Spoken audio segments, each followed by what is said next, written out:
Abraham, father of many nations. Abraham was married to Sarah, and they were married for many years. Um, they also had a female Egyptian servant named Haggai.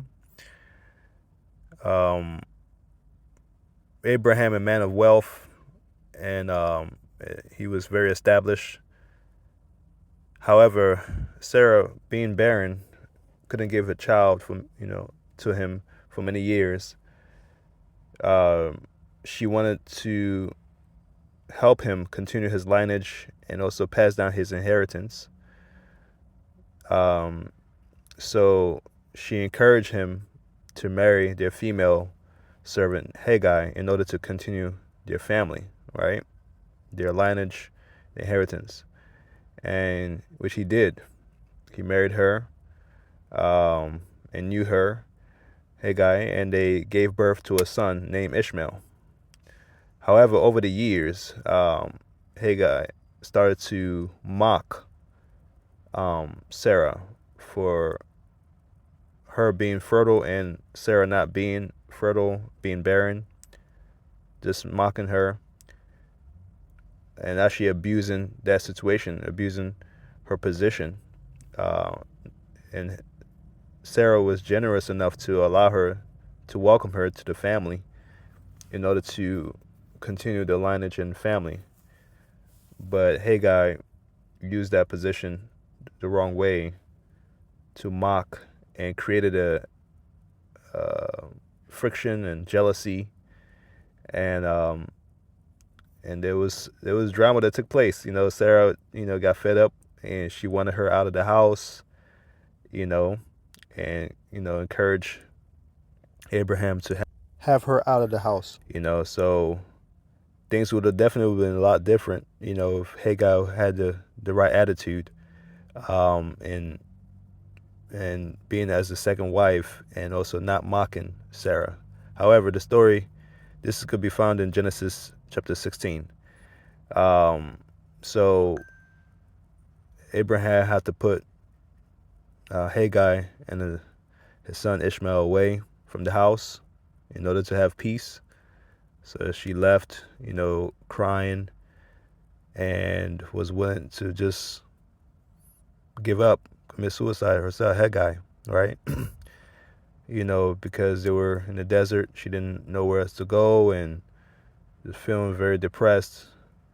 And the Most High, sent an angel to go speak to Haggai to, first of all, go back and to be respectful, um, and to be respectful, And so, the Book of Jasher, one of the books that's mentioned in Joshua chapter 10, verse 13, as well as 2 Samuel chapter 1, verse 18,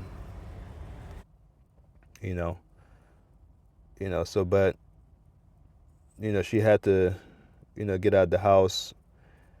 And the following chapter, the Most High gave a promise, first of all, through circumcision, that every child that comes through, through Abraham, and onward, should be circumcised, as well as anybody in his house, especially a child, a male child.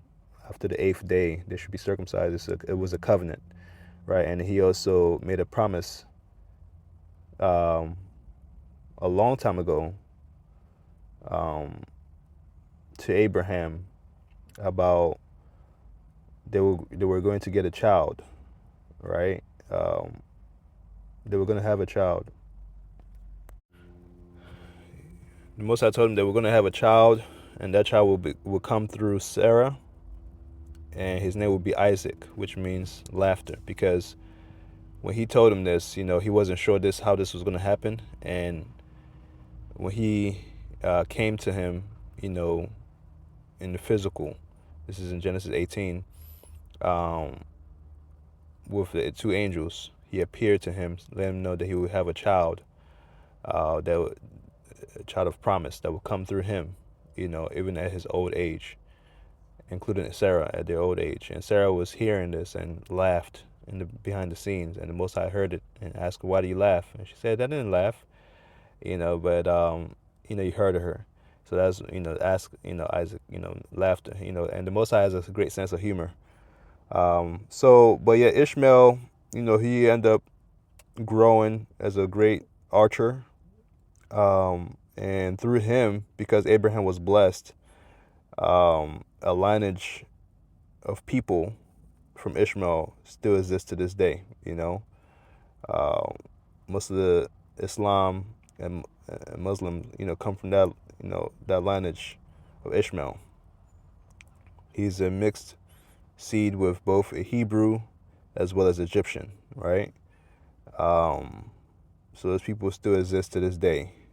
However, they're still numerous, because Abraham was blessed and the Most High blessed his seed. Every seed that come from him will be numerous and popular. So they are also blessed as a people. And but yeah, the Most High wanted Abraham to know that he would have a seed that he gives him, in the sense that he would come that would come from his from through him and Sarah. And it's nothing forced by man. As this situation happened where they were trying to have a seed through Haggai. The Most High wanted to show that he is in charge and everything. He wants to put everything in order. And through him having Isaac, that's where, through that lineage, the Messiah, Yeshua, Jesus Christ, comes from. From the tribe of Judah. So yeah, so it's a great story. It's just to get back to stay impatient, stay on the promise of the Most High, and follow His ways instead of depending on our own ways. Because as we trust Him and seek first Him and His kingdom and His righteousness, everything we desire and want, as long as aligned His ways, will be given to us. So it's a great story. But yeah, this also showed too that the people were also melanated. Abraham was melanated people, and as well as Haggai, the original Egyptians were melanated, and of course Ishmael, being a mixed seed from a Hebrew and Egyptian, was also melanated as well. Like I said, when it comes to salvation, that doesn't matter. If you believe in the Messiah, whether you're white, black, Asian, Hispanic, it doesn't matter. You believe in Him, you walk in His commandments, and sealed with His Spirit, you're also part of Israel, being a Hebrew Israelite. All right, thank y'all for listening. Shalom, like, share, and subscribe. Bless y'all.